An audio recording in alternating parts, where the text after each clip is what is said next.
this here. On this Mooney, it's got a nice place to grab when you move your seat forward. Okay. The ground handling is very conventional. You're not going to have any problems with that, but you have wheel brakes. I don't. You don't have brakes? Look. Oh, that's just rudder. Okay. Okay, so you can land it, but I got no brakes. You got no brakes. Yeah, that would be tough. So, so this is really not a trainer. Now, be careful. I got no brakes, and it's fairly easy to skid the tires. And they've had a lot of problems. You know, you skid the tire, you put a big flat spot on it, on a brand new tire. Got to replace it. You got to replace it again, or you blow the tire. Not okay, good. you go through, and they've got inner tubes, and so these have inner tubes. They do. Do the Cessnas also have inner tubes? Yes. Oh, I didn't know that. Okay. So the reason that can happen is because you're coming in really fast to land, right, with this plane? Well, you just apply the brakes hard. And you brake too hard and it skids. Do not, okay, so be very careful about that. Do not skid the tires, okay? All right, so kind of starting out with this fairly conventional cockpit. Airspeed indicator in both miles an hour, outer speed ring, Okay. and knots on the inner. I usually always use the outer ring, so we're going to talk in miles an hour. Okay. Okay, and what you will notice is that the white arc is not super high, but geez, the green arc, that goes crazy. Is 200. Yeah, is 200 miles an hour, and then the yellow, there's not much yellow. Yeah. And then you have the red line V&E, but you're probably still in the green. Now on your seat, the seat does go up and down. So yep. I don't know if you need to go up or not. Let's see. Is that this? This is the trim, right? That's the trim. So I don't need to mess with that. Let's see.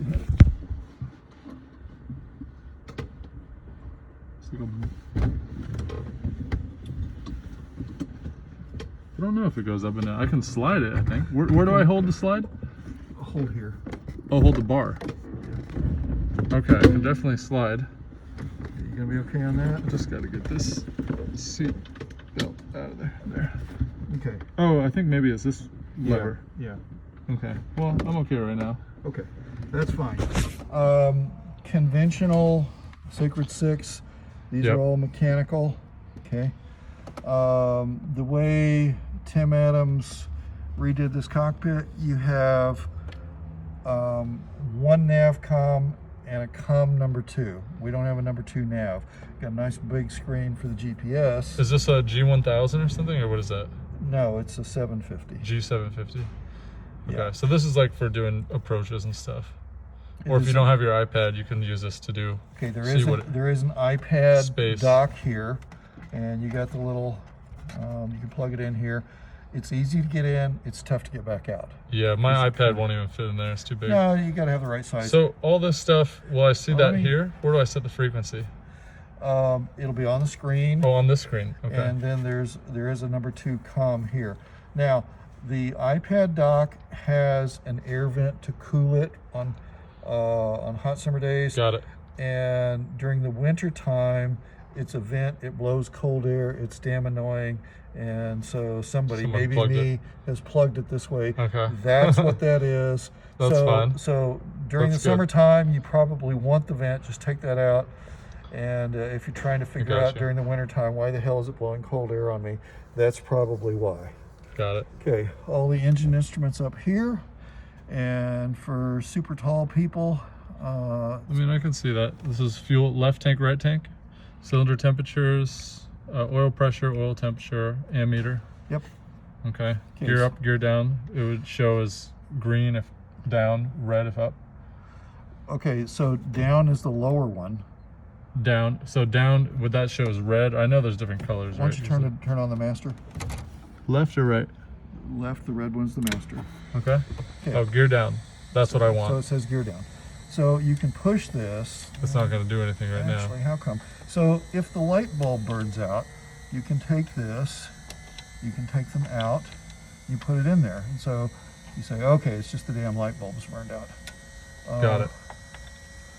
And, but normally, you go in, well, okay, it doesn't go on now because it's not, Up and down, right? yeah, the gear is down. So on all the retractables, the landing gear lever tends to look like a tire. On the Boeings also, it looks like a tire. You mean this? Yes. And what you have to do, we're not going to do this now, is but you pull it out. It's spring loaded, so you Yep. pull out and then up and then release, and it'll go And then back. it'll just, the whole thing will just move once you put it into that new That's- position. Yes. So what you don't do is to try and push it up and break the mechanical. Yes, you pull it out, up, and then release. So it looks like there's only 2 spots it can be. Yes. Got it. Okay. Okay. And so this is electrical. So there's an electric motor in there Okay. that does this. All right, so now you've got the Sacred Six, you got your clock and all the switches, rotating beacon strobes, navs, landing light, pitot heat, and boost pump. What's a boost pump? So on all low-wing airplanes, you have we have a fuel pump.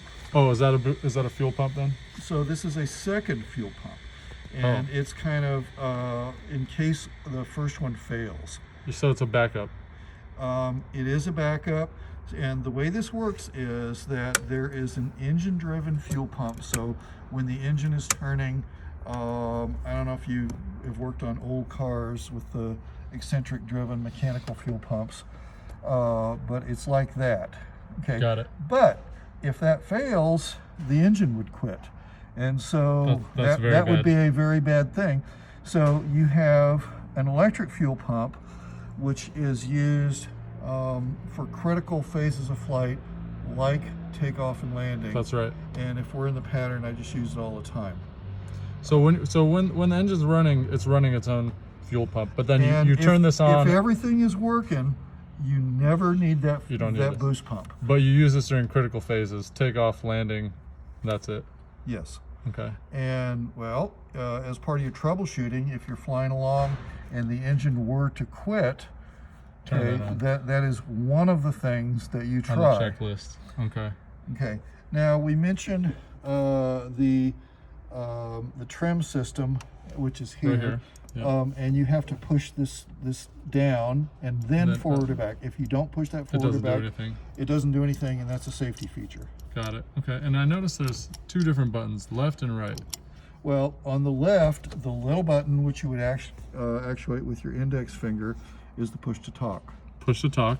And Okay, then this. And on the right, the white button is CWS, control wheel steering, which is kind of like temporarily disconnecting the autopilot. Okay, if you want to do something. So you could say, oh, okay, I need to go around here, and you could disconnect the autopilot temporarily without having to reprogram it or anything. You just let go of that button, and Okay. that's the CWS button. Okay, CWS button. control Okay. wheel steering. Got Okay. it. So that's if Right I'm now- using this. Right now, the autopilot. If it is was working, inoperative. then I would just use this if I want to make a turn or whatever, You could. and override this system. Well, what you could do, notice that this has not only the knob that you're used to for adjusting the autopilot, but it also has this heading bug. Heading bug. Yep. Okay, and the heading bug is not only a nice memory aid, but it is also used with For the a functioning autopilot. Got it. Okay, where you would say, okay, I want you to fly heading 270. You'd move the heading bug To you put it in 270. heading And- mode, and it would do it. Okay, so vacuum. Okay. Okay, I Suction. said, yeah. Sorry, I should call That's it to section. turn off the whole trim tabs, electric trim system. Yes. So then I So, would go to the manual and- right here. And why don't you try moving that one way or the other? And it's like, a lot more friction than I'm used to. Yeah, it's kind of. Is it? There's. What about the vertical That, stabilizer? the vertical stabilizer is rudder trim. Oh, so I just use the rudder pedals. Well, sometimes you do have rudder trim, not on this. You don't really need it Okay. so much. Okay, going down here, go ahead and push the cow flaps all the way in. You can feel that it goes over center a little bit. Kind of goes stink. Cow and flaps pull open. So right now they're closed. They're closed. So go ahead and And- pull them out, push them back in. You can feel that they kind of latch in a little bit. Yep, I got it. Okay, so typically what we're going to do, and I know this is kind of in the way, climbing in the airplane and stuff, but especially on a hot day, you want to be taxiing around with them open, Full open. Yeah. and you want to take off with them full open. And And do you keep it open until you get to your cruise altitude, or normally that's what I would do. I Okay. mean, hey, you know, if you're flying in winter Canada and stuff, you you're going to be can fine. Yeah.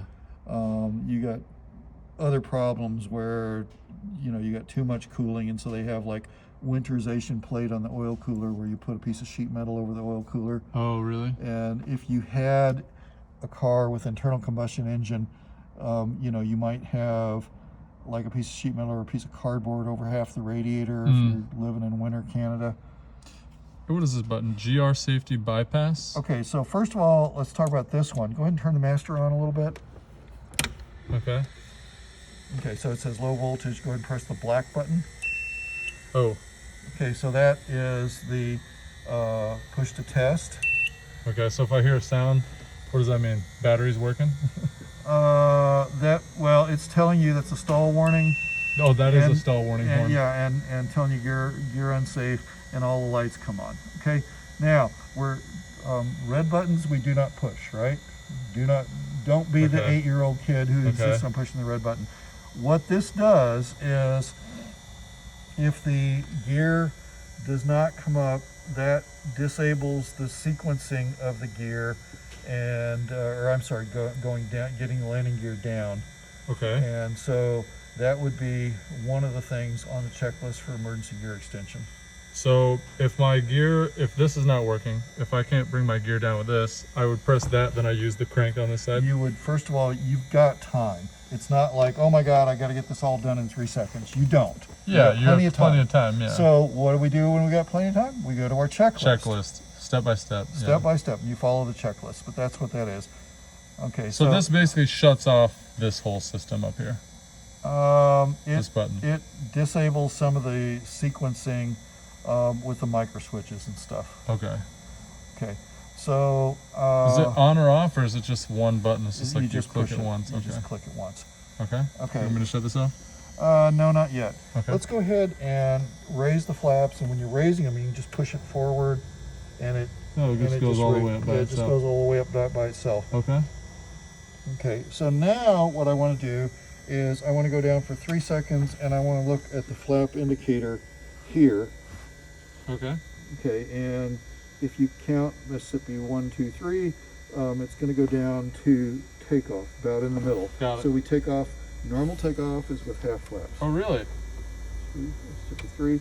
So that's pretty close, right? Oh, really? It's not okay. that we can't take off with no It flaps. just gives you more lift. It does give you more lift, and it feels better, promise. Really? Okay. Okay. Go ahead and turn on the avionics master next to the master. This And you're one? gonna find, yep, and it's gonna want to pop back, and you're gonna have to do it again. Okay. Got it. So we're gonna wait for this to boot up. So using the Garmin 750, so it takes just a minute to boot up. The bottom one's also booting up. Bottom is COM only, GTN 750. Okay, so it's going through its databases, figuring out what's current, and it takes a little while. You've been through this before. Yeah, yeah. Well, the 172 has this on there, but not as nice as this. Bigger but- screen, and it's the screen real estate's nice. Go ahead and hit continue. Okay. So now it shows you half left, half up. And some people have said, well, it's not actually half. That's what Garmin calls half. So this is the only way you have of checking this. Okay, and the So OBS this is the says course deviation 254. indicator. Yep, Okay. and it says 254. If you look at this number, this 254 will change. So I'm going to move to about 300, and it shows 300. Oh, That wow. looks good.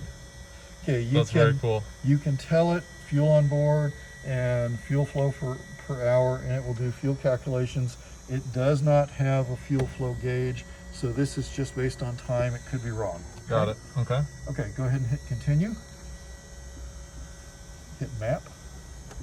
And we're in a metal hangar, so Not going to show it GPS. may not do too good on GPS. But you got a lot of real estate there. You've got the compass here, north, south, east, west, that's always on the screen. And it's got a terrain database where when we do get position, this green background is going to turn red.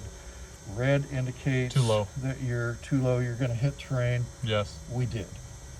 Well, you're on the ground. We're on the ground. We hit it.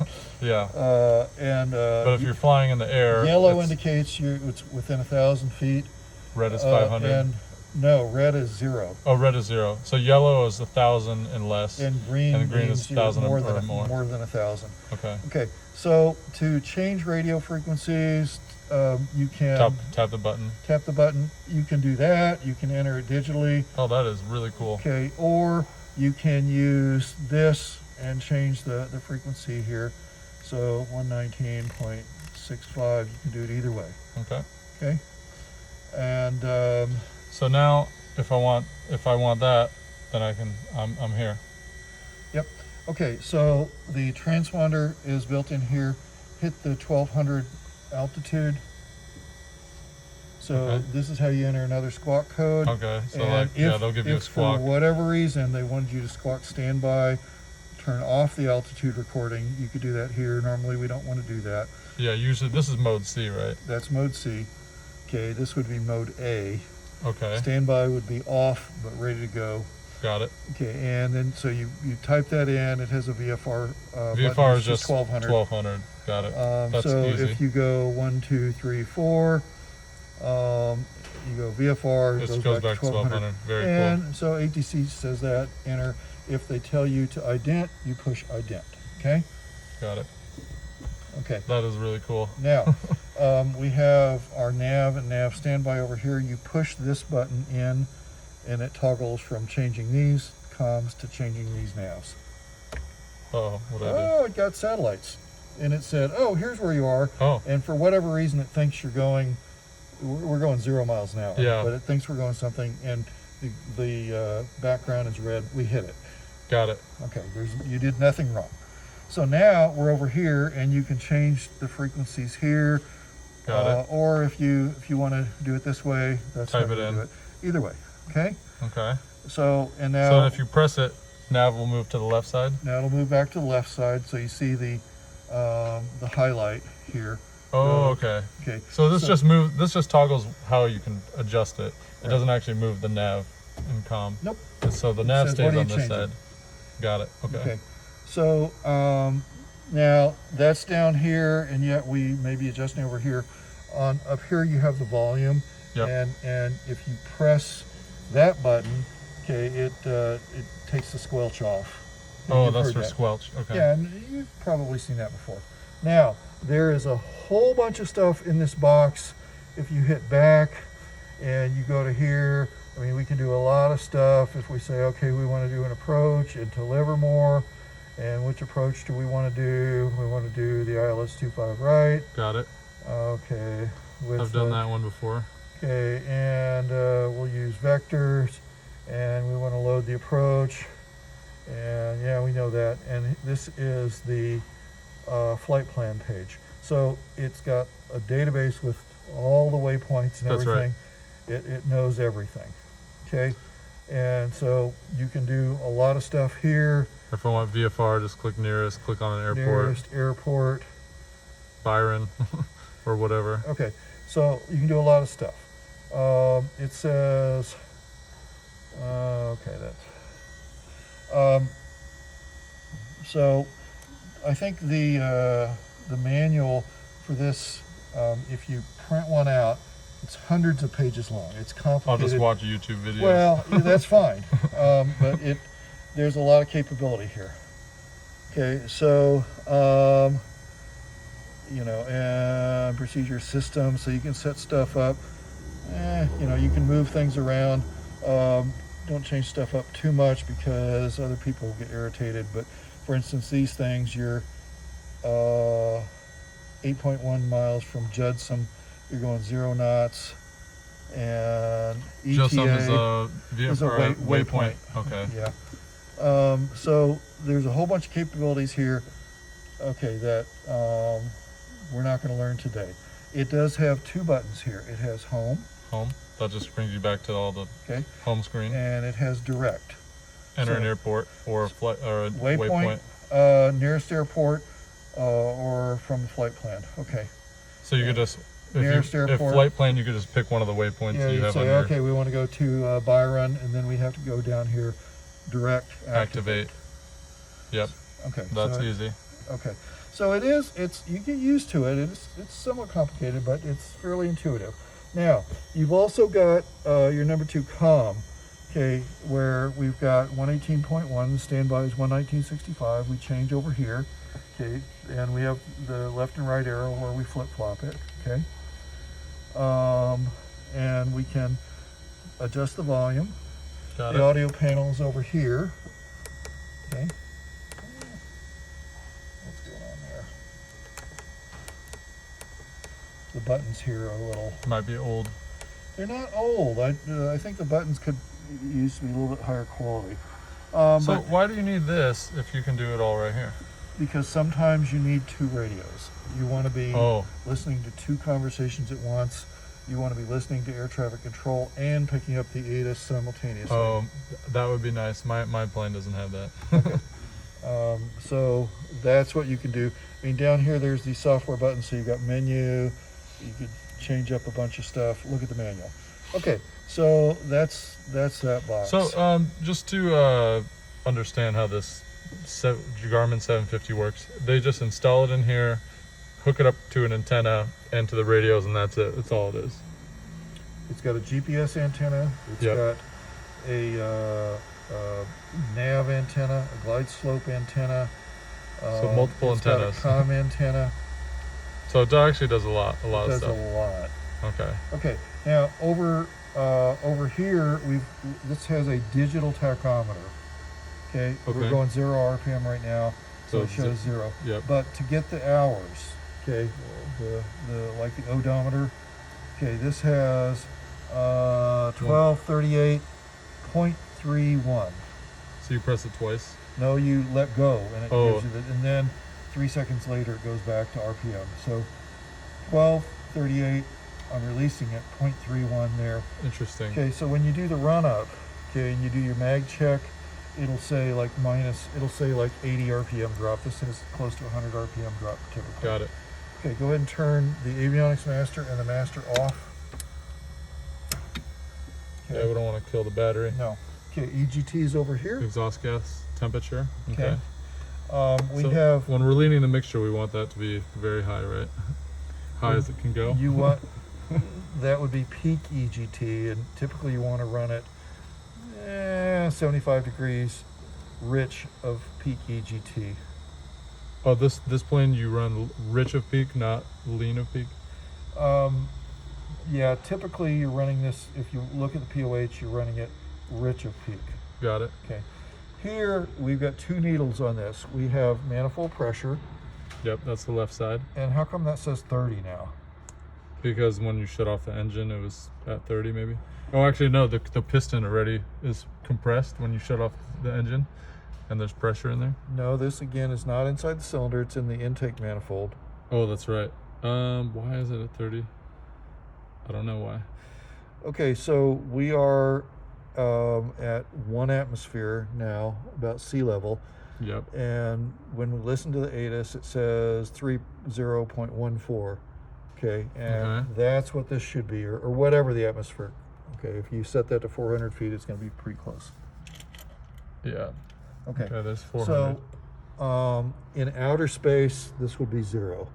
Oh, because It's a normally aspirated engine, and when we're running, okay, and we have the throttle back partially, this is going to be less than ambient. This will be pretty close to 30 when we're taking off with full throttle Got at it. sea level airports. Okay, Got it. Okay. so these two instruments, okay, RPM, okay, and manifold pressure. These are your power instruments. Two most important ones. Yeah. Okay, now what's going to happen is, as you're getting used to flying this thing, you're going to look at the wrong one, and you're going to be adjusting the throttle and looking here, and the RPM is not going to change, and so you're going to put in a lot of throttle, or you're going to be adjusting the propeller, and you're going to be looking down here, and it's not going to change, and you're looking at the wrong one. So before you make these adjustments, think, okay, about what's going on. Okay. Okay, let's see. We've got a whole bunch of circuit breakers over here. Here we've got standby vacuum. What that does is, for your vacuum-driven instruments, it uses the engine manifold vacuum, which may work okay if you're at a fairly low power setting and you're not at an extremely high altitude, or may not work worth a damn if you're at a very high altitude.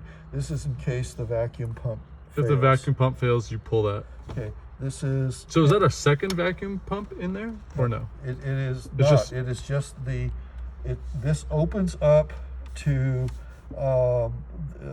the manifold, the intake manifold. So there's just air coming in. So if you're then flying it's along, going and over this is a- reading 25 inches, Yeah. okay, and you open this up, you will introduce a vacuum leak. Okay, we know that, but it'll give you like maybe 3 or 4 inches at sea level, and it'll run these two instruments. Got it. Okay, so Which two of these two? the vacuum-driven instruments, Oh, these which two. are the directional Attitude gyro and the indicator. attitude indicator. Got it. Okay. Okay, so let's see, over here, okay, this is the alternate static system. So what that does is, okay, which are your static instruments? My static instruments. Utilize the static system? You're talking about like this one? The Altimeter? altimeter is one of them, Vertical speed indicator. yes. Turn coordinator is off a gyro. Yep. This is off a gyro. Yep. Airspeed indicator is static, but Okay. that's off the pitot It's both pitot tube. pitot and static. pitot and static. So those Yes. three instruments, the airspeed indicator, altimeter, and vertical speed, use the static system. That's right. If the static system were to get blocked, what you would do is you'd pull open this little valve, and it's just a pneumatic valve, and it would just open it up to the cockpit pressure, so you would Oh. utilize that. Got it. Okay, that makes sense I now. didn't point out the static ports, but they're there, and Is there one or two or there's two.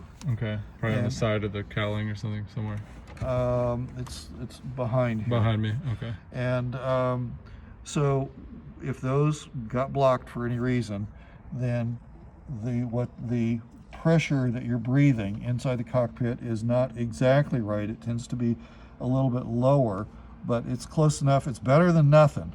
Got it.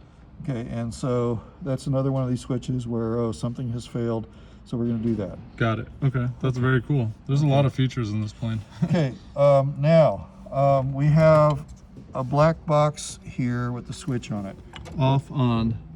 What the hell is that? I don't know if I was supposed to press that, but let me see. There's a little wire back there. Is that? Oh, no, that's not. No, That's you're not never gonna ignition. guess. Nope, it's I not. don't Okay, so on this aircraft, if you turn the landing light on using this switch, it's on. Landing light here. Yeah, there we go. If you have this off and you turn this little box on, which is up, the landing light flashes for visibility. Oh, Okay, and you'll hear a little relay going click, click, click, click. Okay, so go ahead. so this is like a strobe. It's not a strobe. Oh, this is the is- strobe. Yeah, the strobes are very bright, very, just for a fraction of a second. This, okay, go ahead and turn the master on. Okay. Go ahead and turn that, this This on. this button? Yes, yes. Turn it up. Oh, okay. There's up. Now it's green. Okay, I hear that. So the landing light is flashing. Now, Right now, so even if this is off, the landing light is flashing. yes, now turn the landing light on, and it just stays on. It's like, okay, So now this doesn't do anything. right. Okay, go ahead and turn the master off. Landing light off and master off.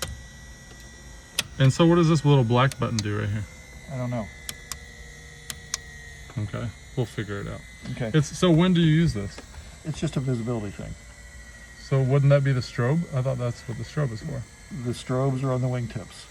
Oh, Okay, so this is the landing light flashing on and off. This is Yes. like when you're landing at night or whenever, whatever. taxiing at night or something. You know, we got smoke and the visibility's not so great. Okay. Okay, now on the ignition switch, it's a little bit weird, and don't do this now. One of the keys works, one does not work, One's for the door, one's for the ignition. and you got to figure out which one it is. But Okay.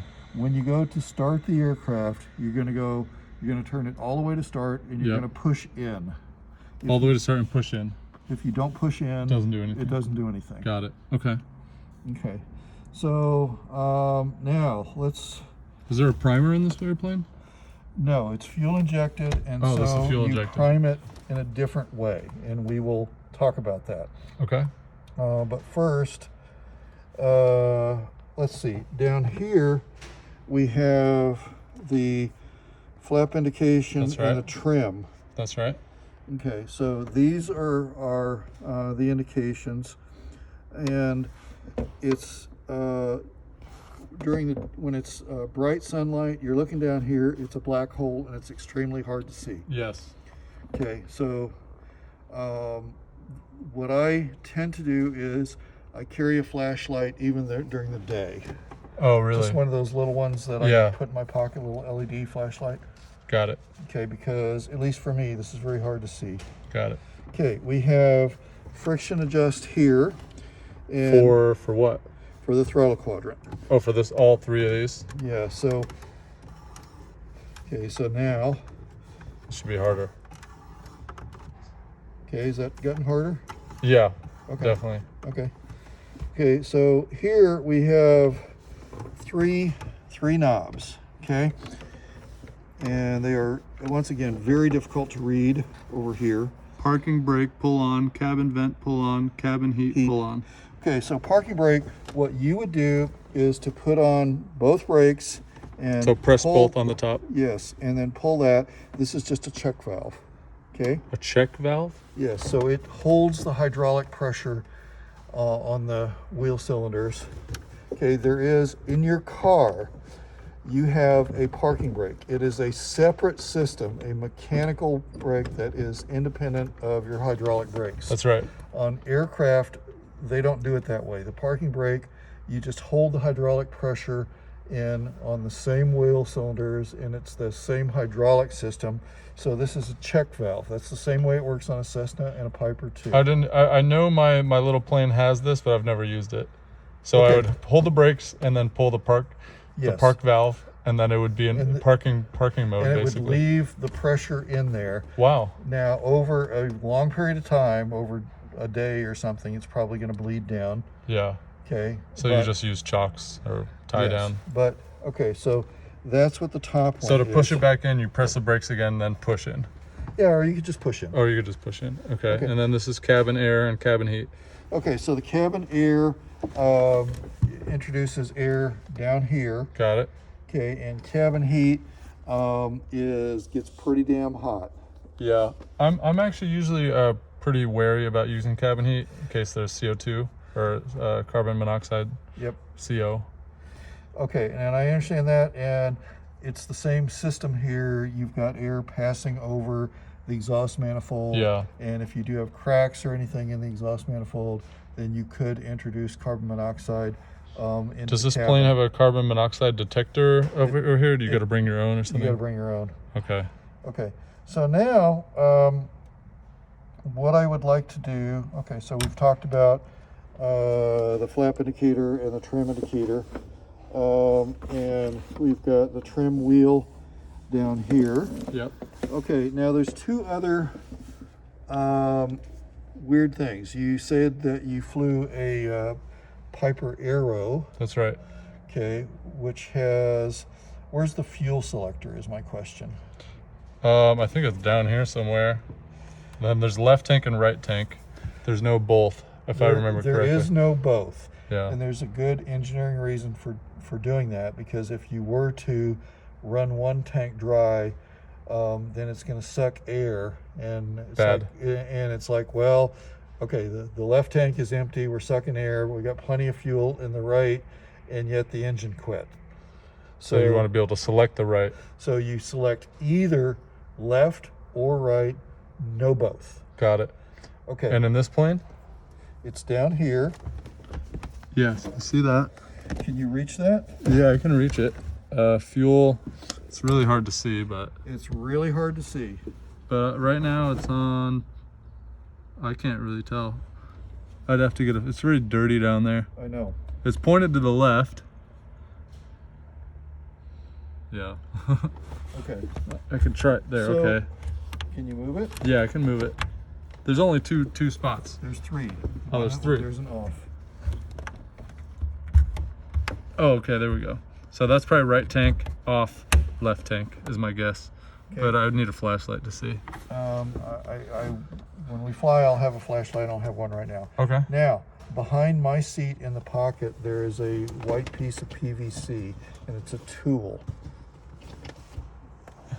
Okay, so use that, put it between your knees, and you can turn that. Oh, so when I'm flying, it's easier to turn. Yes. Okay. Off, left, right. Put it back to the pointed to the left again. Got it. That is nifty. Well, I would say it's a clever tool. I mean, if That you're allows flying, you to deal with a stupid problem. It's like, really? Why did they put it there? yeah. Well, I would assume that that's where the tubes are from the fuel. Yeah, but they can move it around. I mean, it would have been easier right here. Right. And on the more modern Moonies, that's where it is. Got it. Okay, now down there, there's also a ring. You see the silver ring? Yes. Okay, so that is the fuel drain at the fuel selector. So we're not going to pull that now because fuel would dribble onto the floor. But when So if we I get pull out, that'll release fuel down. yes, and what we generally do is you pull it, and then you, if you let go, it may or may not seat, so you may have to press it a little bit to get it to seat. And so usually I have the student do that While you're outside and looking. while I'm outside looking and making sure that we stops. don't end up that it Yeah. stops, so you don't have fuel dribbling Yeah, out. I notice sometimes on my Cessna when I pull the fuel in the cowling area, if I don't push that thing back in, it keeps dripping. Okay, that's not good. Yeah. Okay. Okay, so we have not talked about the throttle quadrant. So This is probably the most important thing I gotta learn. yeah, okay, so unlike the Cessnas where you've got something that's linear that pulls in, what we've got here is mixture. There is no vernier adjustment, so you're just moving it just a little bit or whatever. Okay, propeller, and forward is high RPM. You can pull it back to low RPM, and the throttle. Okay, so this is idle. Full Okay, power. and this is full power. Okay, now it's fuel injected. Okay, so that's what we got. You can adjust the friction over here. Yep. And so to prime it, we don't have a primer, we don't have a carburetor. And so what we do is we prime it by, Cycling the throttle maybe? by squirting gas into it using the boost pump. Boost pump. So I would just turn that on for a couple seconds. If you turn it on now, which we're not going to do, the mixture is idle cutoff, and so what would happen is that it would pressurize the fuel system.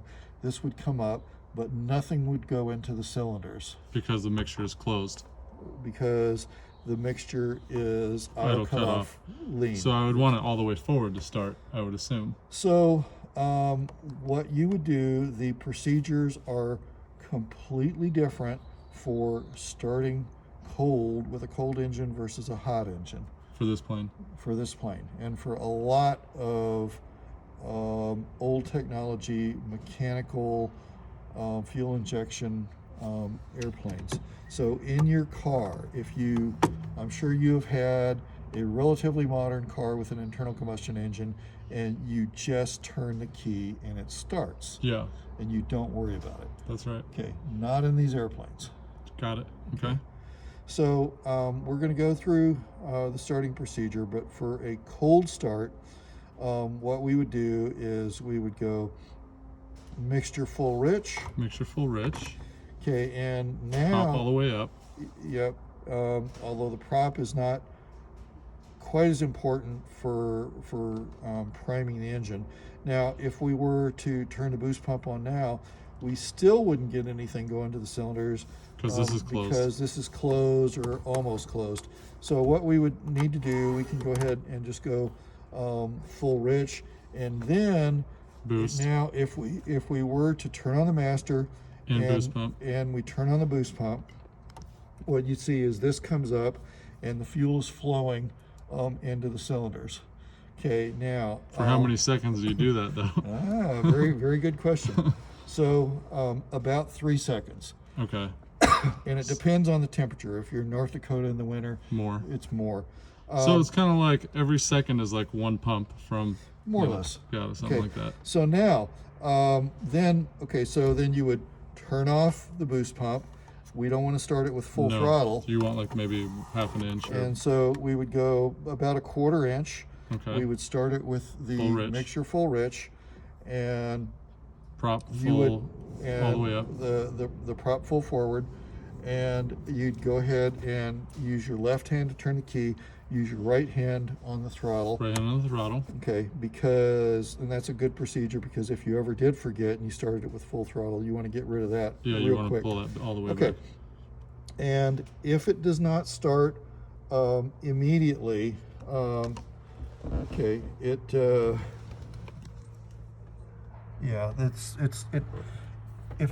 if it doesn't start immediately, you've got something wrong.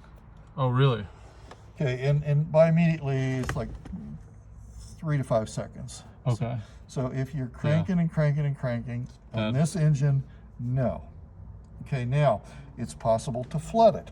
If instead of priming it for 3 seconds, you primed it for 10 seconds, you can introduce a whole bunch of gasoline into the engine That's bad. to the point where you won't- could it have won't. you could have gasoline dripping onto the ground, and it's a potential fire hazard. That's really bad. Yeah. Okay, and in fact, people, not in this airplane, but in the history of mankind, people have had it, backfire or something, and the engine catches on fire, and you do $30,000 worth of damage. And probably die. No, because you're on the ground, But you can get out. and so it's like, holy crap, we're on fire, and so you quickly open the door, and you get out. Got it. Okay. Um, Is there a fire extinguisher in here? there should be, I think there Okay. is. Somewhere. Okay. Now, So if the mixture, let's assume it was flooded, I would assume I would pull back, lean the mixture, then crank, maybe what you would do is to go mixture idle cutoff. all the way idle cutoff, then Okay, crank and in order to get airflow through there, you would go all the way full. all the way full. Okay, now, and you would crank and crank, and it may take a little longer this way. And it's when it finally does catch, you're going to have to very quickly Do reverse. this. Okay. Now, when the engine is hot, okay, if you give it 3 seconds of prime, you will flood it. Okay, and if we go get gas at the fuel pumps at the end of our flight, it's not going to need any priming at all. And what So we're you going to just do, leave it as it is. well, okay, and as it is going to be, at idle, and kind of 1100 RPM is kind of a magic number. Okay. That's for the idle. sweet spot for starting. For starting. Hot starting. Hot starting. But the mixture cutoff? No. So you would kill the engine the way you normally kill the engine Yeah. with mixture idle cutoff. Okay. And you For- leave it all the way down. For hot starting, this is how we start it. You leave the mixture idle cutoff. Swear to God. And then once it starts, then you push it up. And you push it up in like 1 nanosecond. So if Oh, you say, wow, okay. "Oh, hey, listen to that! Sure enough, it started. One of these days, I'm gonna do this." No, it's not getting any fuel, and so it will die. So what you want to do is in this configuration for hot start, no prime, okay, and the throttle where it was for 1100 RPM. The mixture's in idle cutoff. We always shut down. Well, before landing, we go prop on high. So you would go over, we would go crank, it goes boom, and very quickly, immediately push that you up. go Okay, to that makes sense because there's already fuel mixture in the cylinders when you Yeah. stop the engine. different technique, hot versus cold. Okay. Okay, I'm telling you. Okay. All right. So, Okay, so let's assume we're started up, right? And now we're taxiing. I would assume mixture is going to be, you're going to lean after it's running, right? Because you Yes. don't want to flood the cylinders. Like you want to lean it like in a normal just Cessna. like on a carbureted Cessna. So you kind of lean until it gets a little rough, then push it back slightly. Mm-hmm. Then you use the throttle. That's how you get around, right? Okay. And we talked about it will run at 1000 RPM. It is below the governing range. Okay, Okay. we talked about that. So, The governing range. Maybe summarize that real quick. well, That's the range of the pitch of the prop. the pitch of the prop is on low pitch, high RPM. Yep. So it's like a climb propeller. It's like first gear. Yes. Okay. So you leave and- it all the way up until you want to like really start cruising. Well, one of the That's when things you that we're would- going to do, one of the things that we're going to do is, so we're going to taxi around like that, and it's like we're taxi around in first gear. Hey, that's what you want to do, right? Yeah. And we're going to get to the run-up area, and as part of the run-up, we're going to do the normal things that we've done in the past. We're going to check the magnetos, and then we are going to cycle the propeller. And what we're doing there is we are exercising the propeller blades. This will be done at, like, I think in this airplane it's 1800 or 2000 RPM. RPM. Okay. Okay, and on the ground, what we're going to do is to pull this back until you hear it kind of catch in and to go, and Yeah. then you push it back. So you know it's We working. do this 2 or 3 times. Does that just kind of get oil running through the regulator area, or what do you call it? Okay, you're exercising the propeller and making sure that everything is working up there, Okay. because it's entirely possible, although it's not very common, the propeller can malfunction.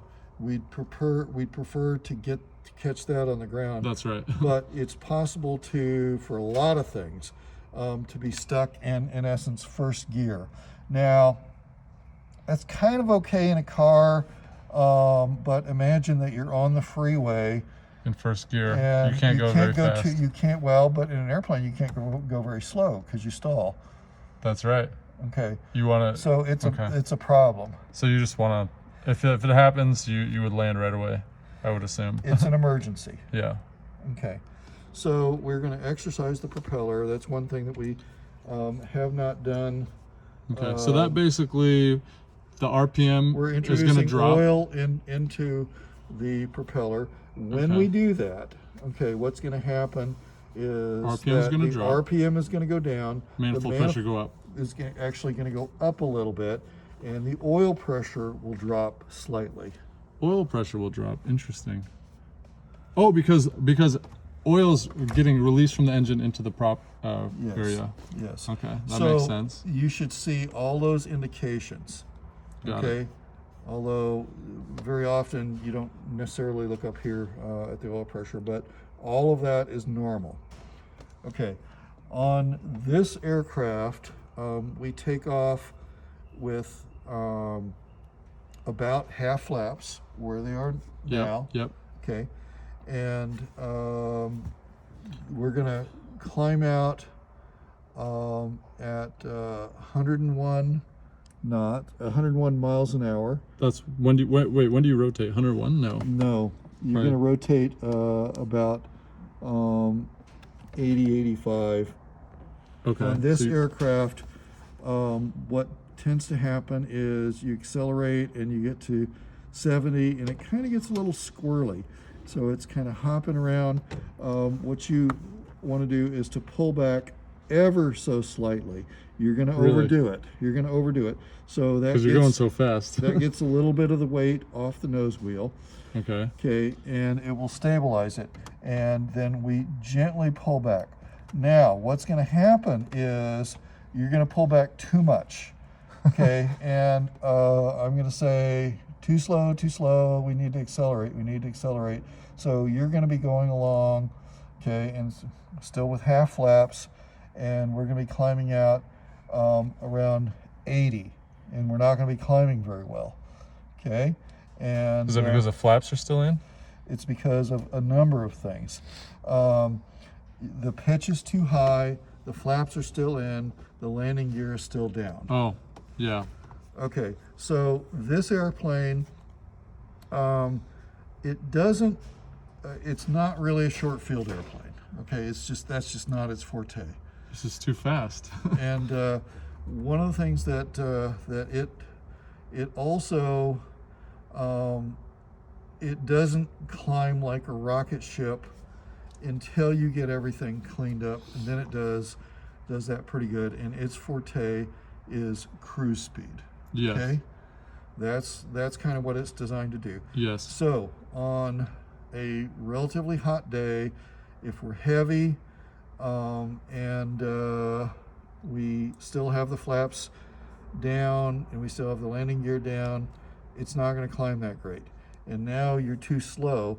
So what I'm going to be saying is, okay, 101, and you're going to be around 80, and so you just need to get the nose down a little bit. Okay, so push in the yoke So- a little bit. So what we want to do is the bigger source of drag is the landing gear. Okay, we want to leave the landing gear down while we still have usable runway remaining. So once you pass the point of no return, then you can Well, lift it. And the point of no return is Less than halfway. no, you'll be kind of able to see the departure into the runway, and it's like if the engine were to suddenly and catastrophically fail, we're not going to get stopped by the end of the runway. There's no way, yeah. So there comes a point where it ain't happening. So you might as well lift the gear. Well, but okay, if we have just lifted off and we're 3 feet in the air, and Leave it and you down. retract the gear, and then the engine quits, Bad. and you drop down You and you ruin the come to a plane. skid, or you skid to a stop on the belly, that's avoidable. So what we're If- trying to do is the safest thing possible. So when we have no usable runway, what you're going to do is you're going to raise Pull the out, gear, and then and up it goes and out, flick it up. up, and release in the spring-loaded. And about how many seconds does it take for the gear to actually come all the way in and lock It in takes place? like 6 or 8 seconds. It takes a little Okay. while. Okay. So then you'll notice less drag, and you're going to be more Okay. streamlined. And when we get to, let's say, 200 feet, we can raise the flaps. Again, if you're 5 feet off the runway, Definitely leave them down. we don't want to retract the flaps because we lose lift and we're going to be back on the ground. Okay, Very bad. So you'll see 100 to 200 feet, and all you need to do to raise the Flick it flaps up. is push it up And and it'll, leave it. it'll go all the way up. It'll go Okay. all the way up. Okay, so now on all retractable aircraft, there has to be an alternate way of extending the landing gear. Okay, and hopefully it'll even work. I would assume that's this crank on the left. That is that crank on the left. Yeah. And, So if this thing is broken, well, it's not necessarily if that is broken. If something has broken and the landing gear will not extend, we will do and It won't. emergency gear This extension. wouldn't show as lit well, if it doesn't fully there lock are, into. there are a lot of possible failure scenarios. Really? Okay. Let's say that this is actuated by an electric motor and the motor burns out. Okay. Okay, so maybe the motor burns out while it's in the up position, maybe the motor burns out halfway in between. Okay, so what you do, and the Mooney is a huge pain in the butt for the emergency gear extension, but there is a pawl down here. There's a little lever that goes forward, kind of red. Now I don't want you to push it, but on the side here. That red Go button? ahead and come back on the seat. Go ahead and retract. Okay. So this, where you see the arrow. Yes. Okay, so you would push that in and forward. The red button? Yes. Okay. Okay. So what that's doing is engaging some gears. Okay. Literally. Now go ahead and Engage- retract it because we don't want to. We Yeah. don't want to leave it now. This is only in emergencies. Yeah. So you. Oops. Okay. Okay. Now it's back up. And But now, then what you would do It's crank. is you would extend this handle and crank the direction that it indicates. Of the arrow. Okay. Oops. And did you break it off? No, it's just a Velcro piece. Okay. Okay, so when you do that, it takes like 130 cranks. Oh wow. But you got time. Well, you do have time. However, if you're on an instrument approach or something, you go to put the gear down, it doesn't come down. Don't try to extend the landing gear while you're flying an instrument approach. It's too much. What you want to do is to go ahead and Do a go notify ATC of the nature of your emergency and ask to be vectored around, and I'm going to need about 10 minutes to crank the gear down. Oh wow. So when you do that, and your arm's getting tired here, and I hope you've been going to the gym and all this kind of stuff, but what that does is mechanically cranks it down.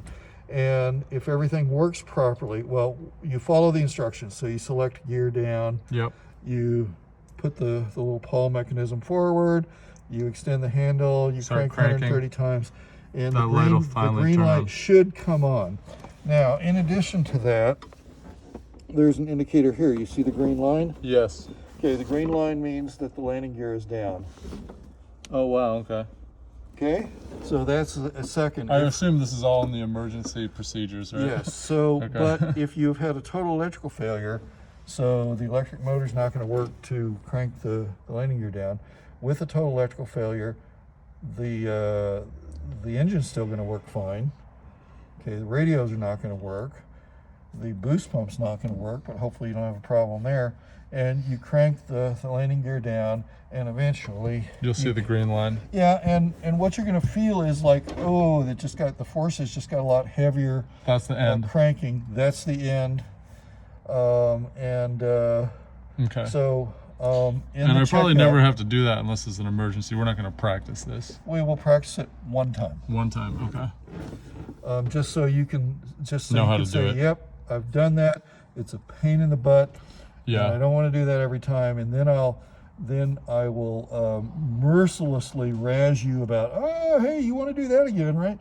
You're going to be like, yeah, no. Got it.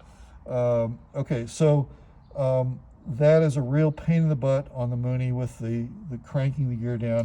Has this ever broken? Is this a common thing to break? I I mean, don't think so. okay. People have told me to just avoid buying a retractable gear airplane because there's so many problems and it's expensive and blah blah blah. I think there's a lot of truth to that. Okay. But this is a retractable airplane, and you're renting it. You're not owning. Well, okay. You could argue that I'm a club member, so I'm a partial owner. But I'm a renter. okay.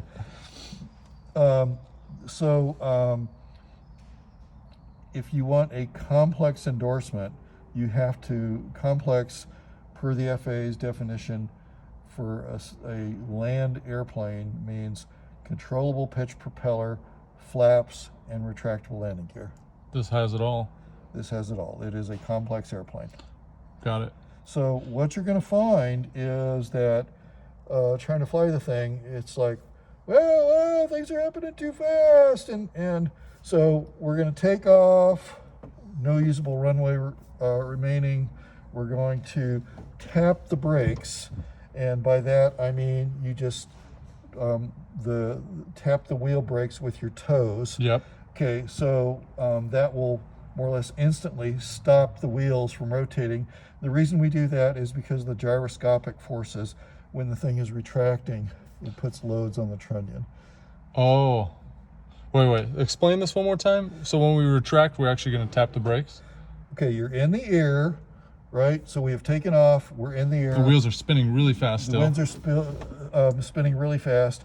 And You want to stop if the spinning. You want to stop the spinning. The way you do that is just Tap the brakes. momentarily tap the brakes. I cannot do that on my side Got it. because I got no brakes. So I just tap the top of my rudder pedals, and And then that'll stop the wheels from spinning. very Then quickly, because the brakes are designed to stop, the whole airplane yeah, at max gross weight, and all you're stopping now is just the this is the spinning tire. wheel, So I'll just tap it and it'll stop.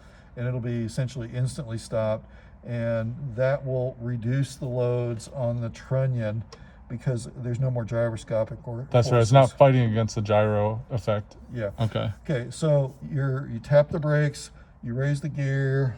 Okay, we raise the flaps. We get to 101, which is VY, and at a suitable altitude, we reduce the power to 26 inches. What's a suitable altitude? Pattern? After takeoff, pattern is fine.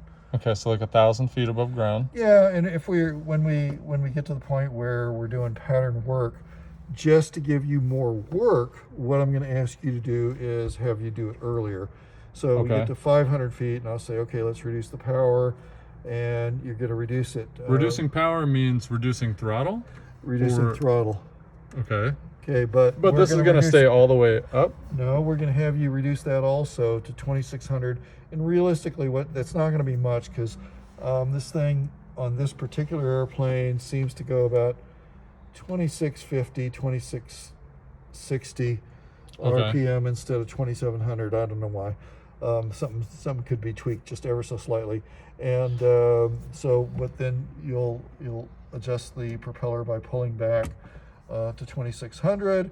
We'll get to pattern altitude in here.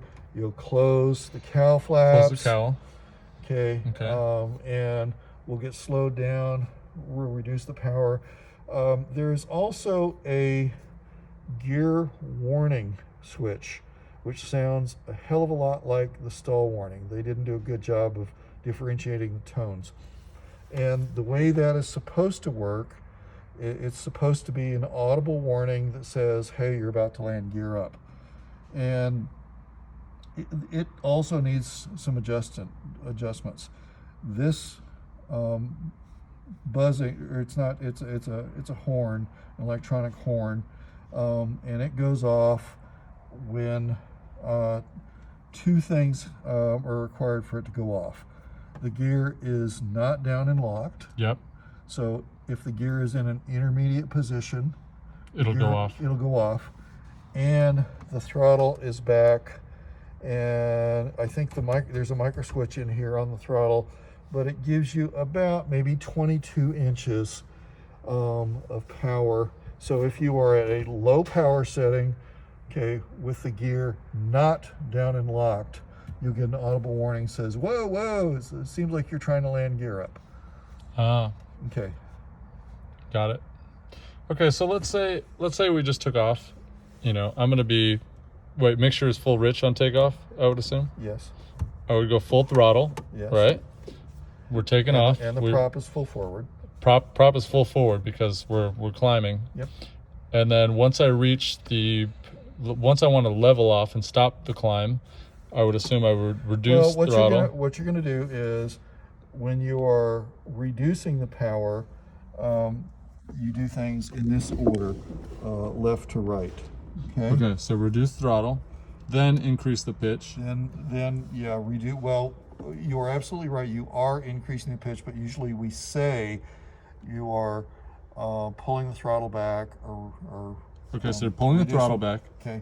and reducing the prop. And pulling the prop back. pulling the prop back. So then that's Okay, going to increase and the angle of the then blade. You get all that sort of stuff, and you're like pretty happy with all that, and then it's time to lean. So you go Okay. and do that. So, but you wouldn't lean in the pattern, right? No. Okay. Yeah. Now we're talking that you're out, you're on your way to Timbuktu. Got it. So when we're increasing power, Increasing power, I would assume, hold on. Push this in first, so then mixture goes, nope, we go in this direction. So This direction? First, the mixture goes rich typically. okay, And, mixture's full and rich. if you want to go to high power, then the prop goes full forward, prop goes to high. Nope, Oh, that's that okay. Prop goes high, so that's reducing the pitch of the blade. which increases the Increases RPM, RPM, which means reduces there's more manifold horsepower. pressure. Then And then the prop would go forward. We're increasing power. got it. So it's like, okay, we're level at 6,000 feet. Now we want to go to 12,000 feet. So why can't? Okay, so now we're in the climb configuration again. No, you're not. You're at idle throttle. Oh, I'm sorry. Yeah, now this would be climb configuration. Yes. So if we're at let's say we're in cruise, I would assume this is going to be mixture is going to be slightly leaned. Prop is probably going to be all the way here. No, it's never back that far. Really? It's Even at it's, full cruise? Yeah, you're going to be like this far back. This is really low. You're never going to be there. Oh wow. Okay. So you're basically only like an inch back, Yeah. like about right there. Yeah. And then, but the throttle would be full forward at this point. No, Probably not. at full cruise, it would be No, like because we don't- 75%. So yes, it's typically not full throttle. Now it's a normally aspirated engine, so if you're above 8 or 10,000 feet, yeah, you probably do Full have- all the way through, all the way full. Because that's all you got. The air's thin up there. Got it. Okay, so now we're cruising at 10,000 feet. We want to descend. So typically, for reducing power, you go left to right. So we would Power back. reduce the power Power back. and reduce the propeller. Nope, that's the Oh. reducing means less power, means slower RPM. Okay, It so does we're mean increased pitch. so I we're know that. increasing the pitch by going down like this. Yes. Okay, and then mixture, we'll leave it where it's at. Yeah, you'd probably leave it where it's at. Now, So basically, when you're descending, you're kind of still in fifth gear. You're kind of like going into sixth gear almost. yeah, okay. Okay. And then you're But if you think about what it's like when you're coming back from Reno on Interstate 80 going down all those hills, you don't need a lot of power. well, you don't need a lot of power, and if you have a sixth gear You put it in sixth gear. and you're not worried about the cops, then yeah, Yeah, but if you're going downhill and you don't want to use the brakes, you actually can put it in third gear. Okay, so you so can that- use the prop as kind of a windmill or a brake and you almost. can do that, but So that typically, would be more like all the way up well, here. but the reason that we may not typically do that is that we have RPM red line here. Oh yeah, we don't want the engine to be spinning too fast, and it might shock cool it. Right. And you want to be concerned about shock cooling. So how do you not shock cool? How do you actually Well, descend properly without So doing all that? you would have the cow flaps closed, Cow flaps closed. and what you do is gradual power reductions. So although this is not a super big piston engine where it becomes more problematic, what I'm going to do in your training is to try and teach you to make gradual power reductions. So we would pull Reduce the the throttle. throttle back like That's- 2 inches at a time. So 2 inches of manifold pressure at a time. And what you're going to find is like, no, I want to go 15 inches throttle back like I do in my System 150. That's bad. And that's where you could potentially get shock cooling. And so if what I'm going to harp on you is to no, small power changes. And listen, you do what you got to do, and safety comes first, and I understand that. But as we're trying to increase pilot proficiency, and you're coming back just a little bit at a time, you can do descent planning, and you'll get better at it. And it'll be like, yeah, I can do this. It's Got it. possible. So to really descend slowly, you're not descending slowly. You're descending you're descending very quick, but your power settings are changed very slowly. So you reduce the throttle by 2 inches of manifold pressure. And maybe you reduce the prop a little bit too. Reducing the prop And is then- increasing the pitch on the prop. Yes, yes. Okay. When I say reducing the prop, it's coming back. It's Coming back. less power. Got it. Okay. And And then mixture, you're gonna, I Well, would say, go as more we- rich as you descend. yeah, and you can look at the AGT and see what's going on that. Got it. Okay. All right, so that kind of is we've spent a lot of time here. Yeah. 1 hour 10 minutes. Yeah. Just on the interior part. So how is this different from being in the 182? I mean, it's got a lot of the similar stuff. It doesn't have the landing gear, but it's got this. So the 182 is, of course, a Cessna. It looks Cessna-ish. It's kind of the big brother to the 172. Yep. If you want to go over there, we can do that. And if we're not going to fly this today, and I'm still not sure if we'll fly this today. I'm flexible either way.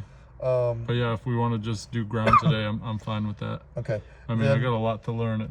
Well, you can see that, geez, we spent all this time in it, and it doesn't feel like we've wasted a bunch of time.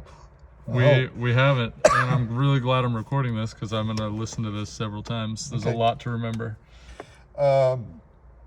All right, so what we're going to do during the Mooney checkout, and for you with 0 retract time, the insurance requirements are 25 hours.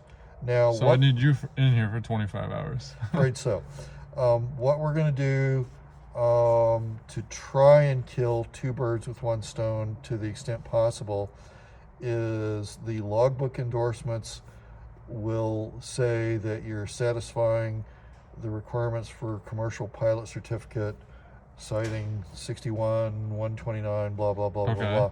And whether or not you ever do that is up to you. I do want to get my commercial. But if we don't log it properly, you're going to have to redo it. I don't want to do that. Okay, so for no extra charge, just a little bit of ink, we can go ahead and have this count Towards the commercial. because you're working on your commercial rating now, right? Correct. Right? Yes, I am. Okay, good. Well, and I can put my foggles on and get some instrument time too. No, that you cannot do because the commercial rating is a VFR rating, and the pilot examiners, some of them are real dicks about that, where it's like, no, the FAR said that this was a VFR flight and you did 0.2 of simulated instrument, and so this one doesn't count. So what we want to do is we want to do everything By by the book so that it counts. I can contact my DP and ask him what his thoughts are on that because he's a real nice guy. Who'd you use? Thornton? I don't know him. Yeah, he was. Where's he based? He's in Watsonville. Okay, Yeah, he was really good, okay, and he's available okay. because I know right now there's a big slowdown.